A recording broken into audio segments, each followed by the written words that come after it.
I see a lot of former students posting about this, and I just want to know, like, what are your thoughts in the aftermath of what happened to Charlie Kirk? Yeah, for me, it was just horrible on a bunch of different layers. Because, I mean, one, just like what it means for like the country. I mean, what kind of message does that send to people? A guy who gets shot in the neck in front of his wife and kids just for having disagreements and just for wanting to have free speech. I mean, that's horrible. That shows like a systemic problem, I think. And then on like another layer, it's just like, this was a guy that I regularly tune into. Like usually if I listen to anything political, it would usually be this guy. And it's just like, just unbelievable how something like that can happen. So if you had to describe what you believe is the meaning of life, what do you think it is? One of the things that comes to mind, but the thing is, it's the idea like the universe, it has no obligation to make sense to you. But if you look at that from like a theistic worldview or a worldview where God makes man, it just doesn't make as much sense. I think all of that just points to like the uniqueness of humans. But then to me, it's like, okay, we're perfect for persistence hunting in the savannah. There's a very prominent fossil record that shows that earlier iterations of our species were present in Africa. You're listening to the Great Reassessment podcast. Good afternoon, everybody. Welcome back to another episode of the Great Reassessment. Today is an episode that brings a lot of joy to my heart because I feel like things are kind of coming full circle. I have the honor and privilege today to interview a former student of mine, and we'll get into it in a little bit, but you'll see why here in a second, why this episode will be very special. I would like to welcome Hayden Holdway. Hayden Holdway, thank you for being here. Yeah, of course. Thank you, Mr. Mastronardi, for having me. Great to be here. Yeah, well, it's on. You're looking good, man. So for anybody who lacks the context of this conversation, you might have followed that I was a former high school Spanish teacher in Spokane, Washington. And one of the reason why I was not renewed as a teacher was over an issue surrounding the book To Kill a Mockingbird.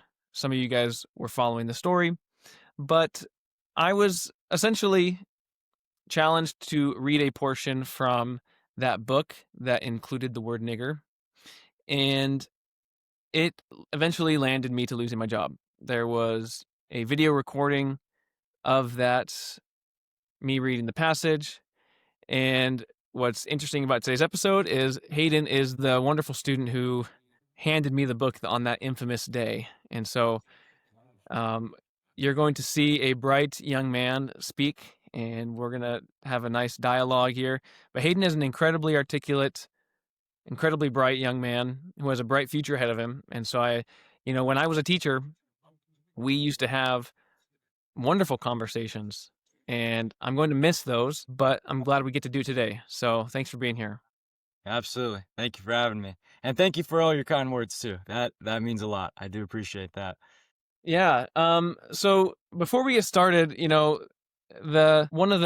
obviously, if anyone's been paying attention to the news, it was a dark day in American history with the assassination of Charlie Kirk. And I feel like this is impacting people of all ages, not just politically active people who are in their 30s and 40s and 50s, but it's particularly affecting younger generations as well.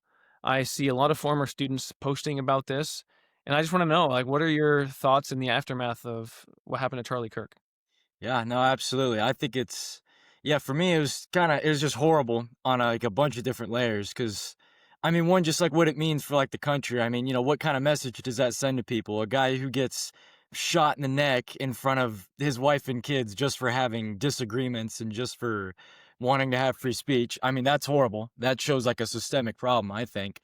And then on like another layer, it's just like, this was a guy that I regularly tune into. Like usually if I listen to anything political, it would usually be this guy. And it's just like just unbelievable how something like that could happen. I've heard some people, and I agree with this somewhat, like it's like as prominent of a moment in history as like the assassination of MLK, because this is like a huge conservative figure and like a huge, just very influential, very important person to just be assassinated like that. It's just unbelievable.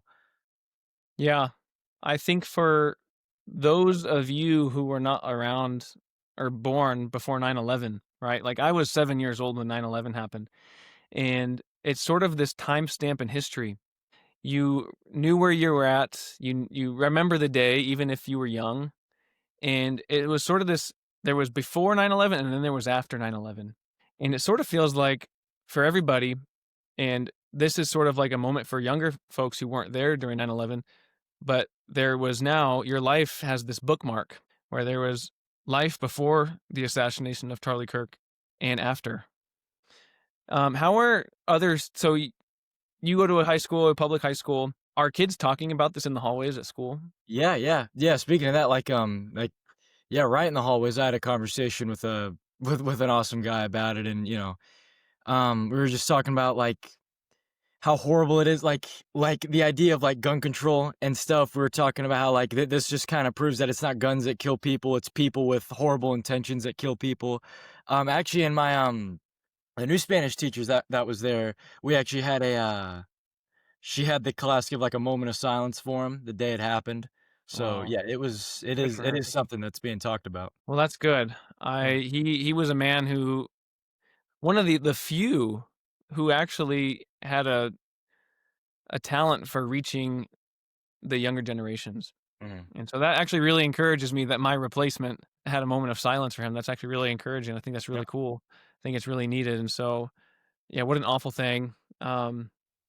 So how has the school year been going for you? Yeah, it's great. Thank you for asking. It's incredible. There's a lot of people who miss you. Now, we talk about you and stuff, and Mm, yeah, but it's not like, it's not like everyone's walking around depressed and stuff. But sure. yeah, it's going really good. It's going really good. Good. Um, I mean, yeah, I could just talk about anything: academics, athletics, just the whole social group. I mean, just a bunch of people getting along. I'm like doing all the running. I'm getting other people to run with me now, and it's just, yeah, everything's great. When you're asking me about asking me about like my personal experience or just like the overall stuff? Yeah. I'm just kind of curious about how you're doing personally. Mm. I wanted to, one of my favorite memories of you as a student were some of the emails that we would exchange. Yeah. And so for anybody listening, um, Hayden was a wonderful writer, and he would send me some very well written emails. And you did not use ChatGPT. I know for a fact you did not, because you're an articulate person.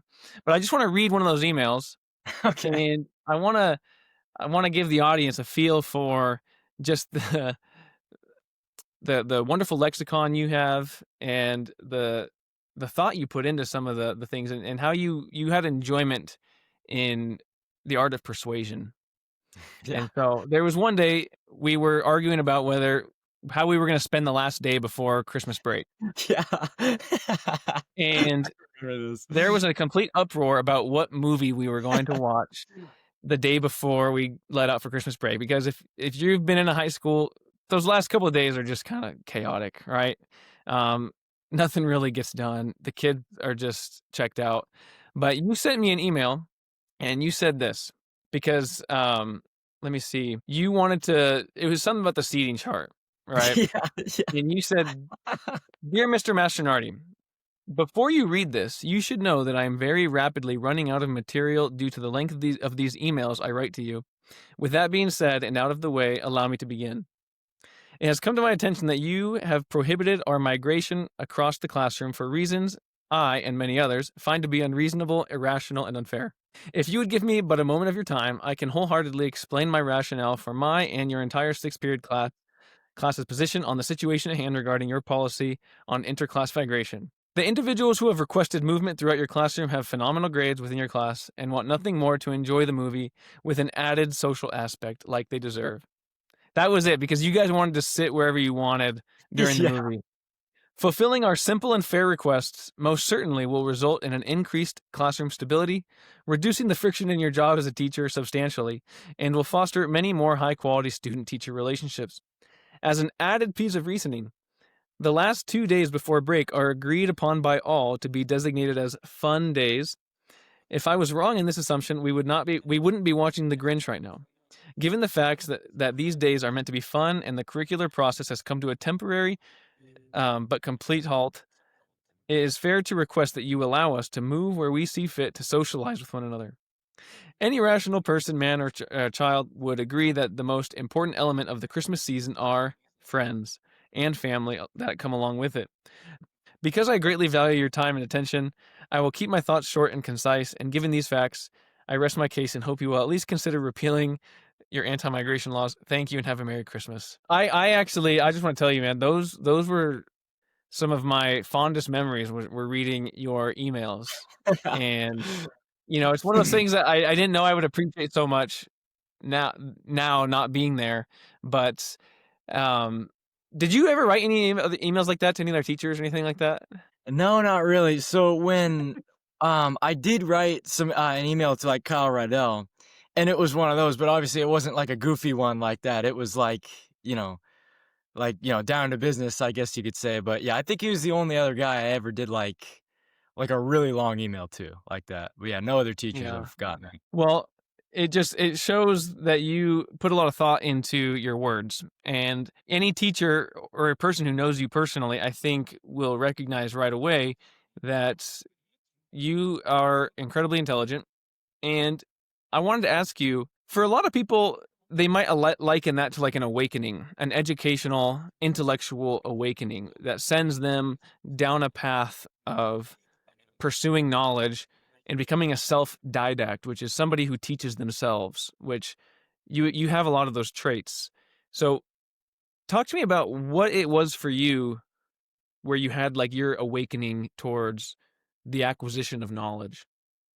Yeah, that's a good question. So it kind of just started when I began self-improvement. That's like the thing I'm most passionate about, just improving every aspect of my life. Because to me, I think that's the purpose of life, to enjoy it. That's just how I view the world. And it's, you can enjoy life a lot more if you improve life a lot more, obviously. It's self-explanatory. But right around when I got into self-improvement, that's when I really started like reading and watching a lot of educational stuff and really pursuing knowledge.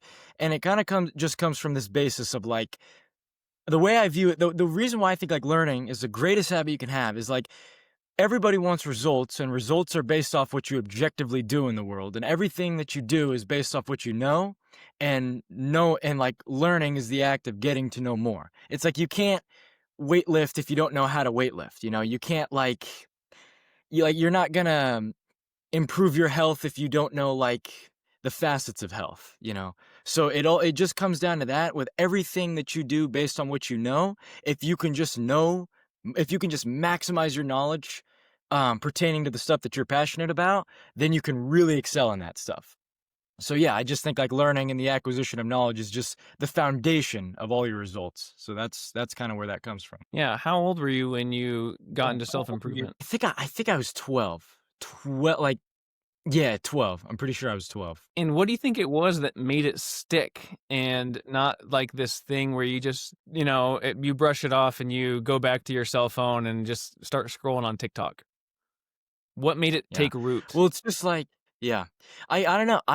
Man, it's hard to say. It's just like standards, I guess. I've just had the idea of like, if you're like, if you're waking up and you're not going 100% in everything, you don't have to go 100% in everything, but it's just like, I cannot live with myself if I'm just like operating under such low of my potential. Does that make sense? Like just being complacent. And it's just like, I didn't see any other thing that could have been more important and that I could have been more passionate about in my life than improving my life, and as you start and as you go and go and go and you see the results, it's just like the more you do it, the more you want to do it. If that makes, it's just like, it just snowballs more and more and more, just compounds, just gets easier as you go. And when you really see those raw results, it's just like, I couldn't think of anything that would be more fulfilling, than setting a goal, learning about it, making a plan, executing it, and then completing that goal and reaping the benefits of it. And that's just, you just do that over and over and over. You learn more and more. Like the way I kind of like split this up is like intelligence, health, and like extroversion or like social skill, or like smart, strong, and social. Just like trying to excel in all those. Just being smart, learning more, being athletic, running more, stuff like that.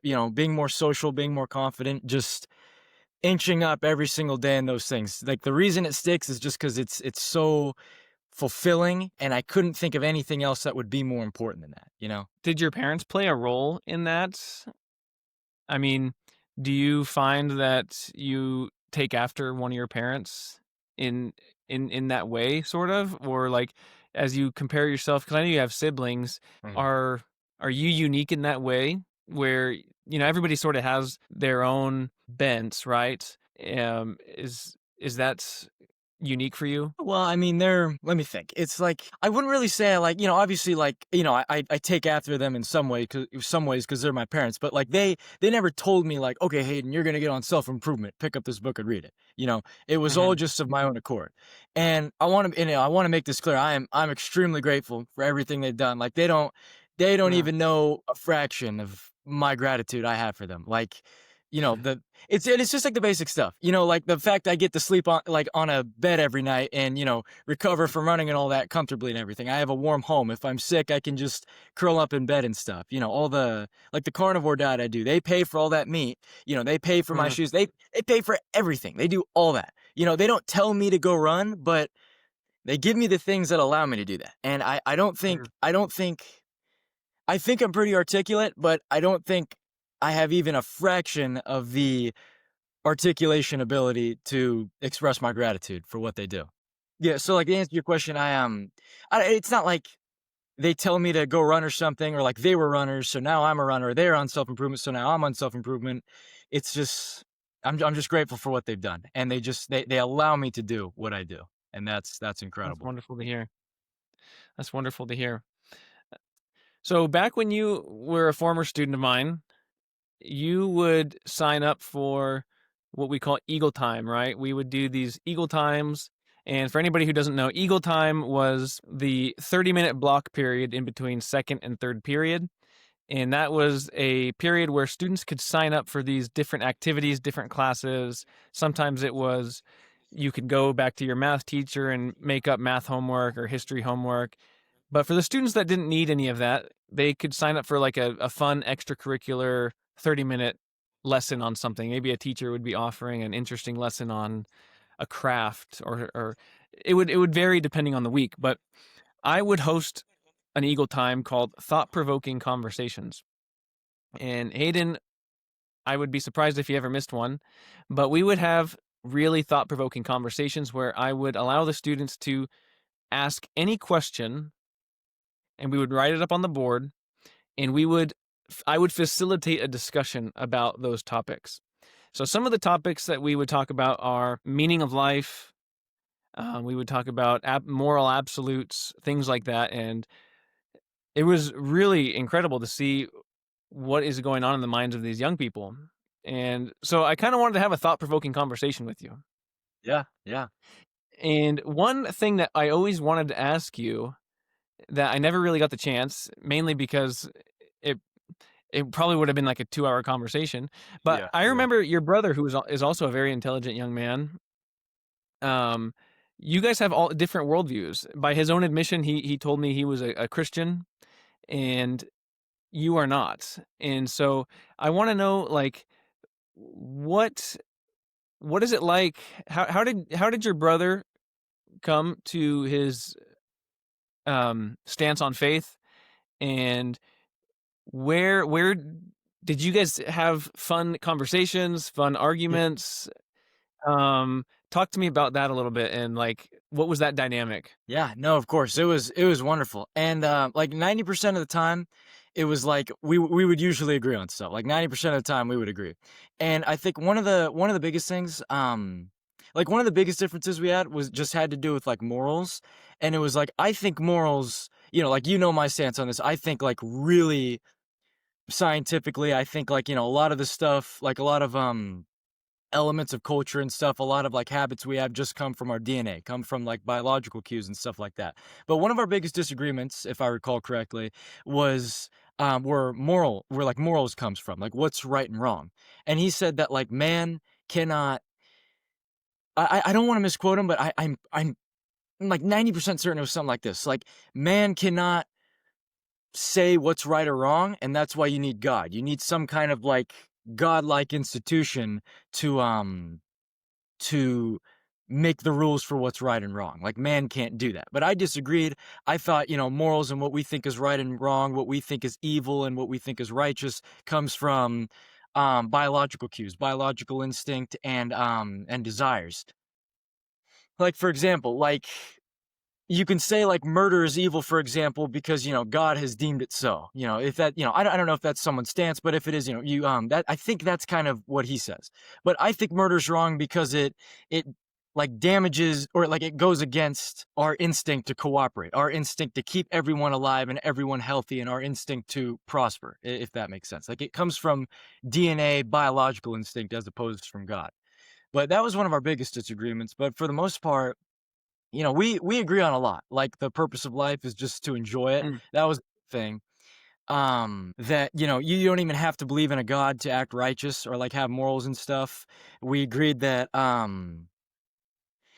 just viewing the world as like being like a nihilist, for example, believing in like nothing past the fact that we're just like meatballs flying on a dirt ball through space. You know what I mean? Like, to believe in that is just really foolish. I'm sorry. I'm kind of having trouble articulating, but are you kind of getting what I'm saying? Yeah, sure. Mm.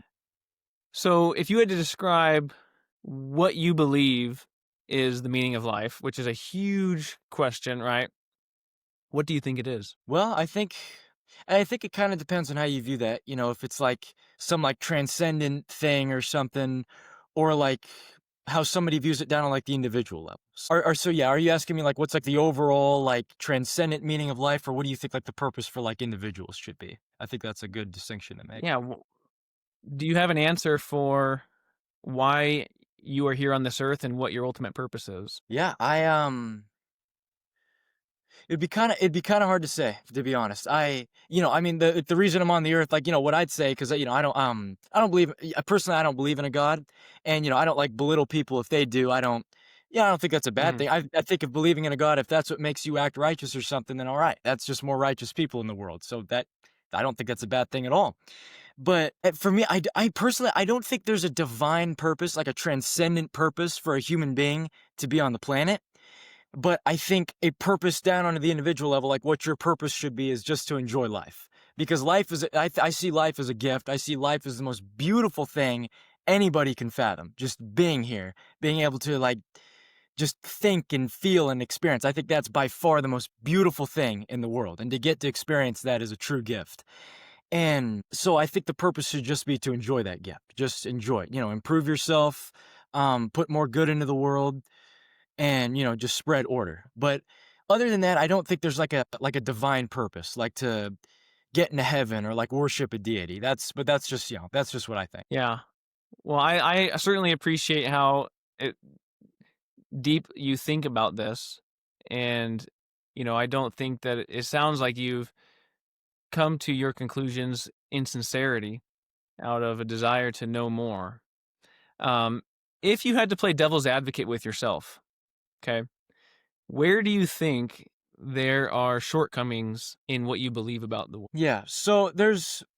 One of the things that comes to mind immediately is just well, okay, so two things. One, there's consciousness, and one, there's the origin of the universe. So correct me if I'm wrong, but one of the properties of like a god is that it's different to every other thing in that it doesn't require a cause, correct? Like, if something exists, it needs a cause. It needs something before it to have put it there, but a god is just, it is above that. Would that be correct to say? I think it's correct to say that God is necessarily eternal, and Okay, there can be nothing greater than God, and he is subject to nothing else. mhm. So on that idea, I think the one of the issues that comes to mind with my view is just that I don't have an answer for like how the universe came about. I've got some ideas that have to that go like really deep in science, and I've got like a really superficial understanding of it all. But to my understanding, like, maybe the universe could exist without a cause, but that is just kind of something that I've always pondered. Like, if there's not something that could have existed, or no, if the universe exists and everything requires a cause, doesn't that mean that there has to be something that like contradicts our conventional ways of thinking and logic? Something like a god that had to put the universe into existence. But there are some things I've thought about that are like really deep into science, like the idea that something can come from nothing. Like that's a big idea, like because like that's not a thing that can happen. Something can't come from nothing. But then there's this idea that I've researched a bit. It's like you don't really nothing has never actually been observed. It's never actually been experimented on. Like, you can say like you think I'm like holding nothing, but I'm holding, there's oxygen, there's light, there's all kinds of particles, there's energy. That's not even close to nothing. And one of the closest things we've ever seen to nothing, and this is to my understanding, I might have this completely wrong, and I don't know if you know anything about this, I'd love to be corrected, but it's to my understanding that the closest thing that we've ever observed to nothing is something that's called a quantum vacuum. But even this, the closest thing we've ever seen to nothing, when we observe it, there's like spontaneous fluctuations of energy on the quantum scale. And that sounds like a bunch of like weird jargon, but that's my understanding, and that's how I articulate it. So like my point is the closest thing we've seen to nothing is teeming with energy and activity seemingly spontaneously. And that's really interesting to me because you think about like entropy, for example, like chaos, like the natural order of things is chaos. Things are going to be broken down. Energy is going to be spread out. But it really makes me think, what if we've kind of gotten that idea of entropy wrong? What if it's not the nature of things to break down, but for the nature of broken things to form into like more higher complex things? Does that make sense? It's like, what if it's the natural order of a universe? And what if entropy, no. Okay, so what if it's the natural order of nothing, of a universe, to bring about something? Does that make sense? What if the idea of entropy is backwards, and instead of entropy going to destroy everything, it's seemingly turning nothing into something? That's how I view it. And it's like, it's hard, and even then that's not a complete answer, because you could say, okay, well then what made nothing? You can go really deep in all that.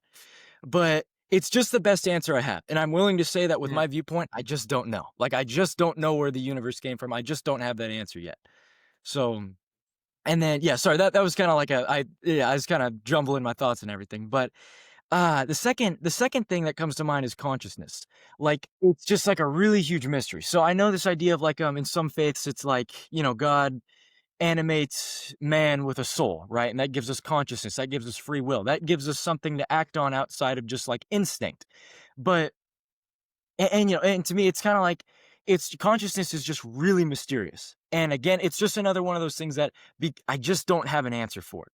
Like these like electrical signals in the brain, how that can like control itself. Does that make sense? Like how the brain can think, but that thinking is the firing of electrical signals, how those like particles can act on each other and like think, like think freely, not just like we're detecting touch, and then when we detect that, we send like signals up to the brain and we react accordingly to that or something. Or like a dog, when it's wet, it just naturally wants to start shaking. But free will and consciousness, it's above just instinct. And to me, I've yet to see like, maybe it's out there and I just haven't seen it, but I've yet to see like a really like satisfying answer to how that can be. So yeah, it's just those two things, origin of the universe and consciousness, that really like beckon me, I guess, and really make me ponder. Yeah, the consciousness one is really interesting. I actually thought of you the other day when I was reading this article, because I was just, pondering, meditating on the idea of the soul. And do we have a soul? Is it different than our material brain? Is there something else, a part of what makes us a human? Is it separate than our material bodies? And I was reading this article. It was about a neuroscience, and there are people living. This is I won't even be able to do it justice, but I'll try to send you the article.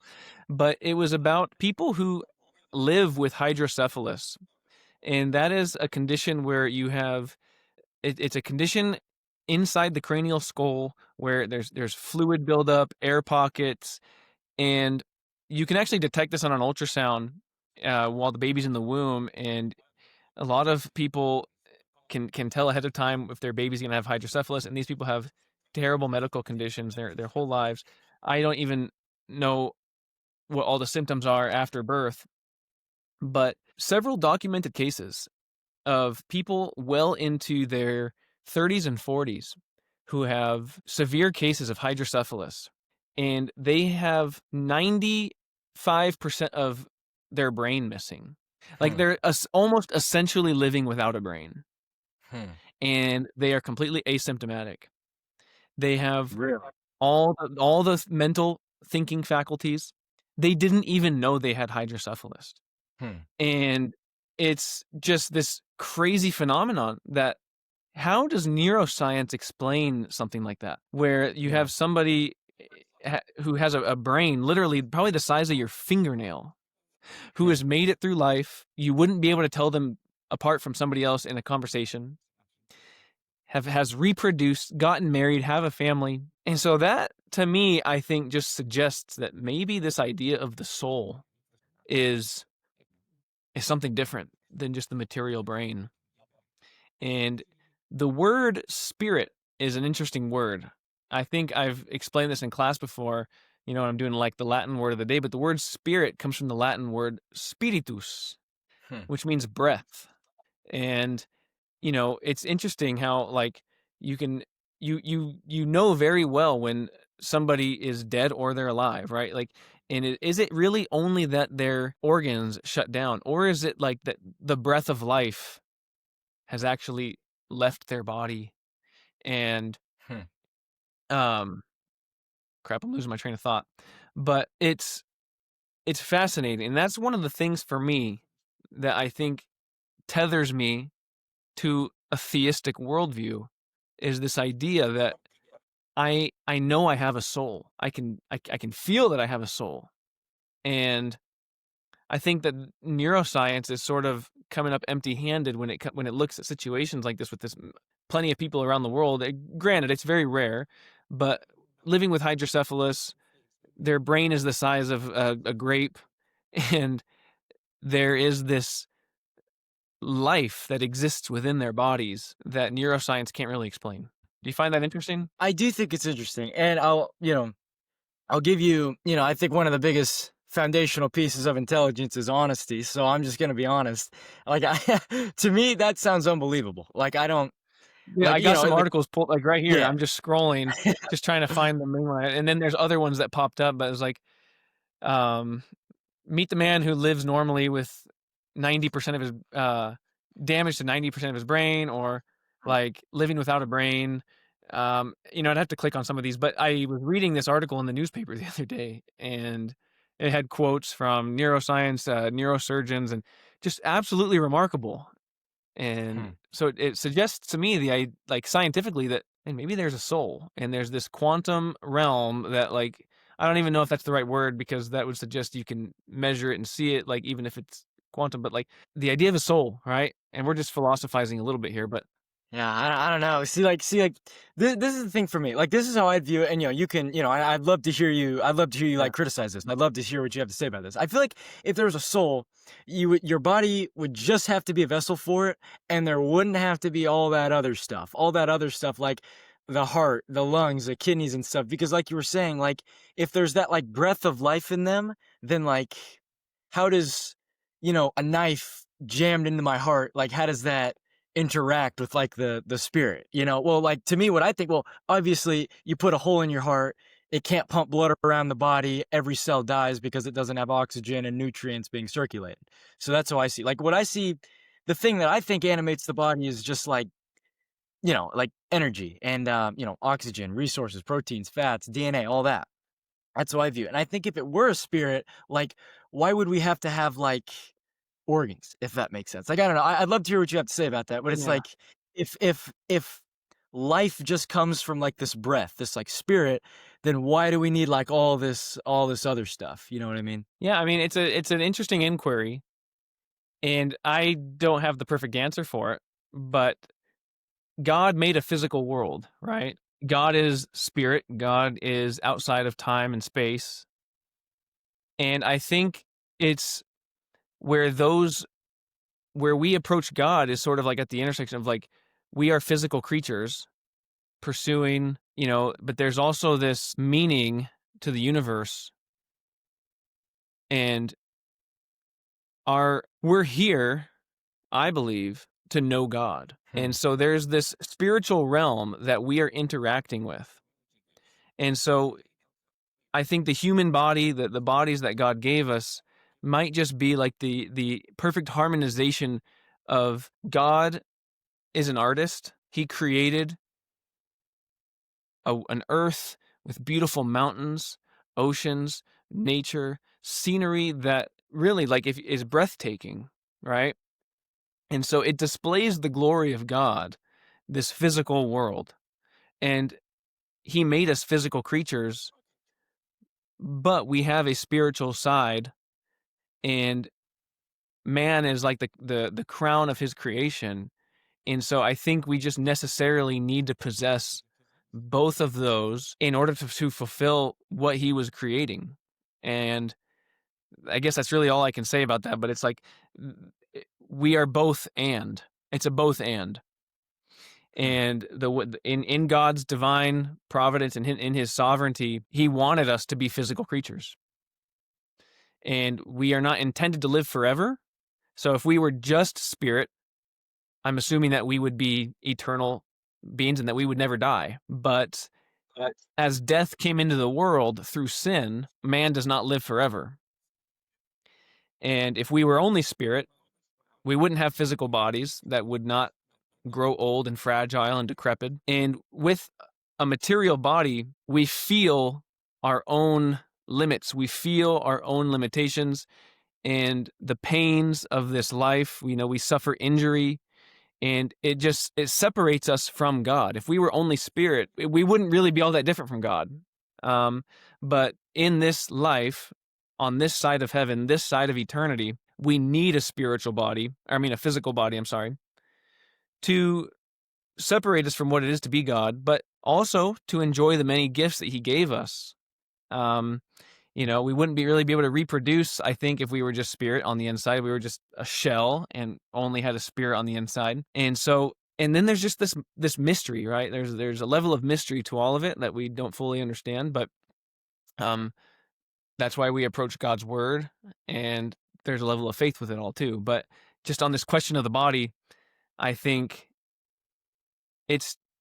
we can appreciate like the majesty, the intellect, how far above our intelligence God is, because there's things about the human body, there's things about nature in the physical world that we can't even explain, right? Things happening on like an atomic level, and if you were to even go even deeper, like the way our bodies function, like every hour or so you have like 1 trillion cells in your body just dying and forming new ones, and it really is worthy of our pause and reflection to think, to point to our creator and think, man, let's look at the created world and look how awesome it is. And that is a sign of an artist who weaved this physical world together, and we can be reconciled to him, which is the most amazing part of it all. And so I guess that's my theory, is why we have physical bodies is because ultimately it brings God glory, and he wanted us to have physical bodies. Yeah. So what do you think of that? Yeah. So yeah, the way there's a lot of problems I have with that personally, and obviously I'm not like heckling you for your beliefs, stuff like that. I respect any belief you have. So the way I look at it, like with what I know about the human body, what I know about evolution, it's like what I know about the science, to me, I like the way my epistemology works. I just, I believe the thing that I think has the most evidence and the most like reason to believe in. Does that make sense? Like I believe the thing that I think is most likely to be true based on the evidence that I've been presented. And the evidence that I've seen, I'll take like some like vestigial parts of the body, for example, like the tailbone. Like we have tailbones, but we don't have tails. Like I feel like if there was an intelligent creator, why would there be a tailbone if we don't have tails? But there is an explanation with evolution. As we earlier iterations of our species had tails, and over time they shrunk and they shrunk and they shrunk, and just the tailbone was left. Like to me, because there's a lot of evidence for evolution, to me, I think there's a lot more evidence backing that. There's a lot more reason backing that, and thus I think that's more likely to be true. And like And, it's not just like vestigial organs and vestigial parts of the body and stuff like that. I'll take, like, I don't know. So yeah, like one thing I'm extremely passionate about is like distance running. And one of the reasons I'm extremely passionate about that is because humans are so damn good at it. Like we are to my knowledge, we're the only animal in the entire animal kingdom that can distance run. And it brings about a lot of pride to excel in something that my incredibly beautiful species can excel in. But it's like, I feel like if you look at that from a religious point, it's like, why would God design man with that? Why would God design man with like the ability to distance run, something like that? It's like, I'm going to put you here to worship me. I'm going to put you here to get to know me. But also I'm going to make you perfect for like hunting animals via persistence hunting in the savannah. You know what I mean? But then to me, it's like, okay, we're perfect for persistence hunting in the savannah. There's a very prominent fossil record that shows that earlier iterations of our species were present in like in Africa. And it's a very like, to my knowledge, a pretty like accepted idea that humans would hunt animals down via persistence hunting, and we did that for a while. And we got really good at it. Our bodies just started adapting to that and all that. So to kind of answer your question, like what I think about that, because of just my viewpoint and what I know about the science and everything, to me, it's just like there's so much extra stuff, and we've got like real observable data and evidence that gives like what I think is a reasonable explanation for all that extra stuff. But if you look at that from like a theistic worldview or a worldview where God makes man, it just doesn't make as much sense. So that's what I think about that. Well, I mean, you could say that about anything that man does. You could say, well, why did God create us with the ability to eat food, right? Like, and why did God create us with the ability to communicate with words and with the ability to like create written texts and things like that? And I think of it the same way as like, why did he give us the ability to run? And well, I think it's because he's a good God, and he allows us to enjoy things. And ultimately, like, it's something that points to him as the creator. But I don't necessarily see that as like a waste, or if somebody were to, if a god is going to create a species, precisely what you say is like, so he can run, so he can move with agility, so he can, in the Bible, in Genesis, it says that he gave man the role of cultivating and taking dominion over the land, to take dominion over the animals. And so we are very different from the animals in many ways. And our ability to problem solve, our ability to outsmart animals, our ability to conquer them, I think all of that just points to like the uniqueness of humans, rather than, if it wasn't created by God, then shouldn't we all have just like, why is there one species that so stands out from the rest, where they're able to even do inner self-reflection and possess self-awareness and make conscious decisions to run 100 miles just for the heck of it, because it's good for your body to take care of yourself, whereas like a pig or a zebra would never, out of his own volition, just decide to run a marathon because it's fun and because it like, I think why humans want to do that is because there's this innate desire in us to conquer. There's this innate desire in us for adventure. And I think all of those things ultimately point to like these longings, these inner longings that ultimately are desires put in us by God. And I think that ultimately separates us from the animals and makes us impressive, very unique, very special. And in an atheistic worldview, you can't actually argue for that, because we're no different. We are all here through some cosmic mystery, and nothing sets us apart, right? Would you? Yeah, I would agree with that. That's definitely my view on it. Like I I don't think, like I refer to humans as like the most beautiful animal on the planet. I really, Yeah, and that's kind of a disagreement we have. I really think that humans and animals are like we're like one and the same. It's like I don't know, like chocolate and cocoa or something. It's like they've got a lot of they're basically the same thing, right? If that makes sense. If you see what I'm trying to say there. But don't you think that uniqueness, I mean, look at a human being's ability to do deep inner reflection, to come up Mm. with senses of right and wrong. I mean, those are all. I mean, it, you can't just be content with not knowing why there's that difference, right? Like, I would be incredibly unfulfilled with a worldview that doesn't have an answer for that. No, so yeah, absolutely. So this is an interesting idea to touch on. Like, I wish I knew the answer to that. I wish I knew why, like how consciousness and like free will, like like that high problem solving level capability came about. I wish I did. But the thing is, it's the idea like the universe, it has no obligation to make sense to you. You know, it's like just because like a sure atheism, it doesn't really give answers to that. But the reason why it doesn't give answers is because it just is because it's apparent that there's just no evidence for it. All right, like I'm trying to think like how to articulate this. Like a theistic worldview, it gives the answer, but that doesn't mean it's right. Does that make sense? Like you can give an explanation for something, but just because you've got unanswered something that if it were true, yeah, it would explain it. That doesn't mean that that thing is true. And I think where like atheism comes about, it just comes from like reason and like a demand for evidence. Like obviously like I don't want I don't want to be in the dark. I want to know like I would love to know how this came about. That would be like one of the most incredible discoveries of my lifetime if we could figure out how like consciousness came about and like that abstract thinking that's just like like a transcendent to just like think with just like instinct.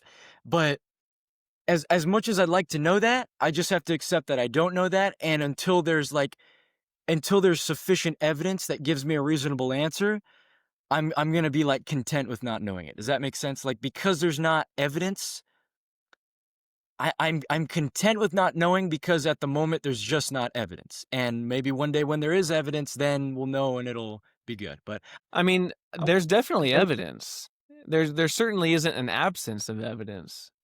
I mean, I could start with just the idea of a moral absolutes, right? Like you go across to any culture, any society, most people on the planet know that murder of innocent people is wrong.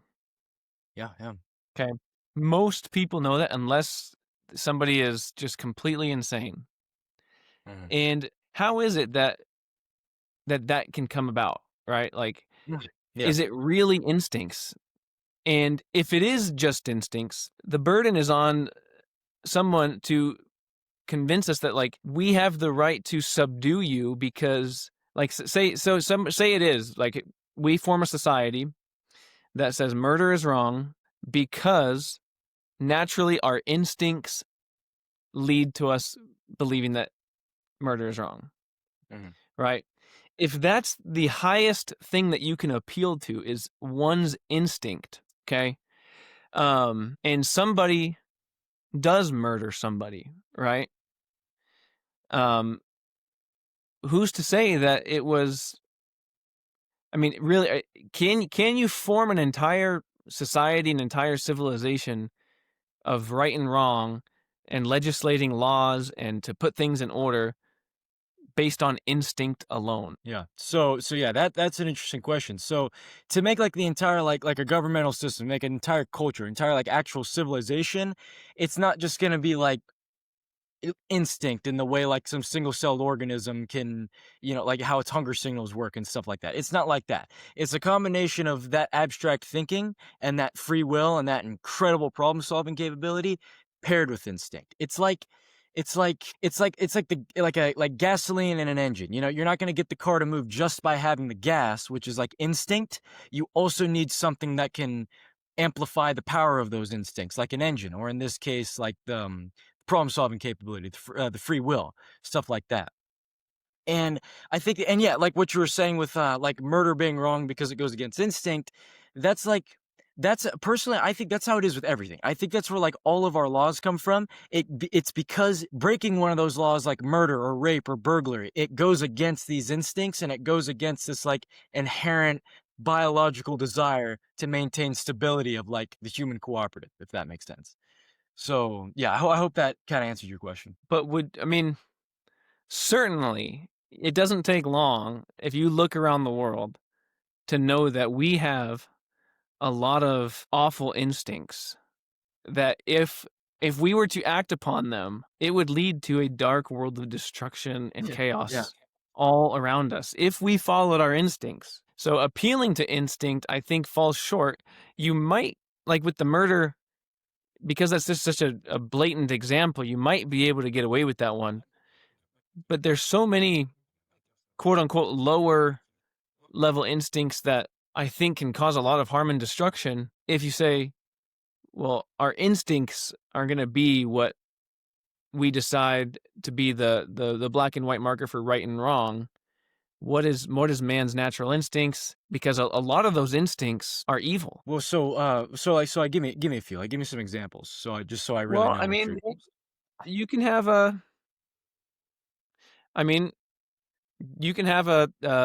grown man who has, he's pumped full of testosterone and he has an incredibly high sex drive. And his instincts are, lustful. And he sees a defenseless woman and he decides to overtake her. And, I'm going to be blunt, but he decides to rape her, right? His instincts, like his inner desire being to fulfill his sexual gratifications, he was simply obeying his physiological reactions. Now, I hope that there's a moral conscience in this man, but like if there wasn't, and he followed through like that, he's following his instincts. And I think we have an instinct to lie. Okay, we have an instinct to benefit ourselves when push comes to shove, and if getting out of a situation to your benefit requires not telling the truth or telling a lie, that could be somebody's instinct, but we know it's still wrong. So I'll tell you what I think about that. So I think there's different like categories of instinct, if that makes sense. Like the instinct to like, like just because like my sex drive is active, I'm gonna go rape someone. Like that's one instinct. But I think it goes deeper than just surface level. So yeah, I apologize. I didn't really like make it like clear what I meant by instinct. It's like there's more to it than just the superficial level. I think these biological desires and these like like when I say instinct, I should really say like biological desire, and like biological like motives. It's more than just like superficially like I'm hungry so I'm going to eat or something. It's deeper than that. I think there exists a desire and an instinct to maintain stability of like a human cooperative, because that's how we survive. Humans are social animals, and in evolution, if you didn't have a tribe, if you were out there alone, it would 100% chance of death. You couldn't do anything alone. So in order for any human to survive, we all had to work together, and we all had to do things that would benefit the cooperative. And so this is like a really foundational part of my argument, because something like rape or murder, that stuff is extremely detrimental to the cooperative. If the whole point of this like cooperative, this tribe mentality, is to maintain the safety and stability of everyone, well, murder, obviously that's like as opposite to that as you can get. Like from safety and then death, that's as opposite as you can get from that. So murder would be wrong, I think, because it goes against that desire to maintain the cooperative. Something like rape, geez,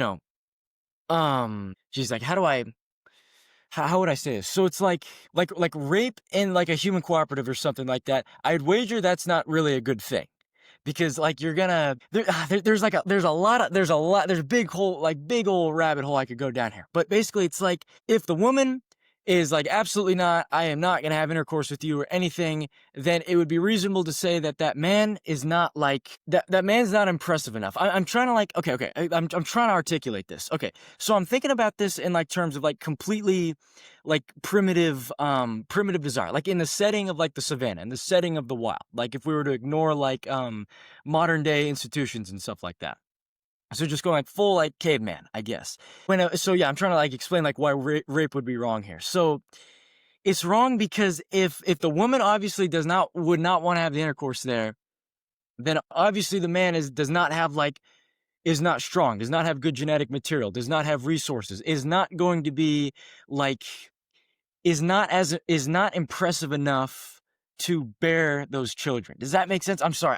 It's really hard for me to like articulate. I've never No, actually tried to articulate these thoughts before. and I'm not trying to do a gotcha, right? Yeah, I I understand. I I have a lot of respect for you, and as your former teacher, I would never want to you know try to have a gotcha on one of my students. We're just having a conversation, and so, but I am encouraged at how deeply you think about the world, and I think that God has gifted you with a powerful mind and a powerful sense of communication.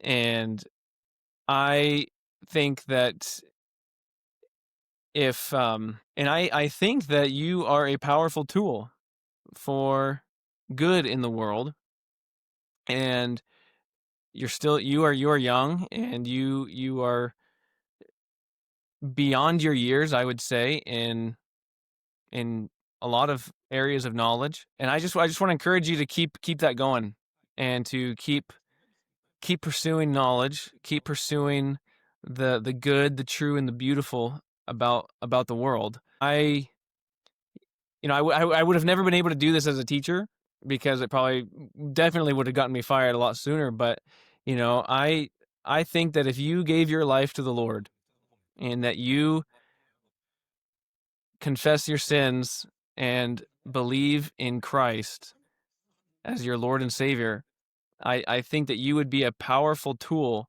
even more than you already are now, because it would harmonize all of those natural gifts that you have with a biblical framework and a moral framework that just brings you more peace about man's ultimate responsibilities and purpose in this world.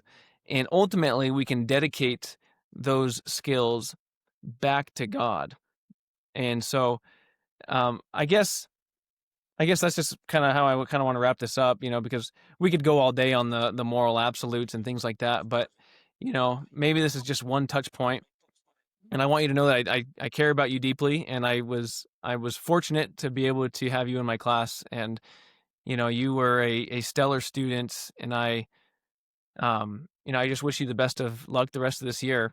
And so, do you have any final thoughts just to kind of wrap things up? Yeah, I mean, trying to think, like, I don't know, just, thank Or you, thank you question? for all your words, and, thank you for having me. Yeah, it was great. I just want to clarify, is that the end of it was at the end of that conversation, or is Well, that I the end? mean, I just don't know if we were going to go much beyond that. I think I understand what you were trying to say. Like, if you were to really try to argue why rape is wrong in a primitive setting where the governing law for right and wrong is ultimately based on instinct and biological desire, it would be wrong because the perpetrator in this case, imposing his will just selfishly, means that he wasn't he didn't earn the fidelity of this woman by doing what is typically required in a tribal setting, right? So, like, if he were honest, if he were working hard, if he were strong and desirable for Yeah. creating a family, but he is circumventing all those things and going straight to the thing. Like, I think I understand where you were going with that. And maybe if you had more time to think about it, you'd be able to present it more clearly. But I think I get what you were trying to say. But I didn't know if you wanted to wrap that up Yeah. or not. And, I'm Yeah. just looking at Oh, the time yeah. here. I'd like to make one more point on that. I'd like to clarify. Like, Go I ahead. don't Yeah, for think the sure. only reason. Yeah. So I don't think like I'm not saying like the only reason rape is bad is because like the man didn't earn it and he's skipping all that and just Yeah. going for it. Like my main point was that it is very detrimental to the human cooperative. And that is just a fancy way of saying like it harms other people. It selfishly harms other people because you are forcefully imposing your will on another unconsenting individual and hurting them and possibly, screwing them up for 9 months and then, putting all that trauma onto Yeah. them. You're That's really, essentially yeah, saying, that's what I was saying. and you would be damaging this individual's ability to contribute to the tribe in a more meaningful way, absent that vile act, right? Yeah, it's just like, and that's, and like, the way I articulate it, I hope I wasn't like overcomplicating it or anything. Damn. um, but like, it really just comes down to like what hurts people. Like if you're causing unnecessary harm to people, I think that's wrong because it goes against the stability of the human cooperative. And whenever I say that goes like damages the human cooperative, it's basically just saying like hurting people. Murder, obviously that hurts, but that does more than hurt them. It literally ends their life. Rape, obviously that hurts people very badly. Burglary, obviously that hurts people very badly and it damages the stability. So yeah, that's the point I was getting at. Yeah. Yeah. And I think that makes some sense, and I'm not here to squash your worldview. That's the last thing I'm trying to do. I guess the only hole that I might poke and is, certainly there are tribes that form with the intent of hurting other tribes, right? Like, and ultimately, like they're searching for survival, or we see that all the time. We see groups form, and you might call that a tribe, and the human cooperative. And but what if an entire cooperative group begins to do things that we consider evil for their own survival? And that's another thing to think about, is like, because this group might do well, but it doesn't necessarily mean that the group has a right understanding of good and evil or right and wrong. If after World War II, the Allied powers, they tried Nazi leaders, and they tried them on the basis of like what they were doing is very clear. Was it right or was it wrong? And they were deemed guilty or innocent based on those things. But had it been the other way around and they were trying our people, right, it would have been their standard of right and wrong. And so it sounds like eventually, if you followed that logic enough, like it would make that like might is always right. Whoever is the strongest, whoever is the most powerful group or individual would be the person who is dictating what's right or wrong. But we know that had the roles been reversed and they were the ones trying, righteousness would not have necessarily been upheld, even when a group is the one that's deciding it, right? Like there has to be an independent authority outside of ourselves, and I think you find that in a theistic biblical worldview. And I think, just to kind of finish off what I was saying earlier, is like I think being able to reconcile those things allows mankind to live in a way where like we're not faced with these tensions and these contradictions, to ultimately live a more fulfilling life, because now like there's a transcendent reason for what we do. There's and dare I say divine, and there's really nothing more than fulfilling than taking our actions, the good that we try to do, in service to an almighty God.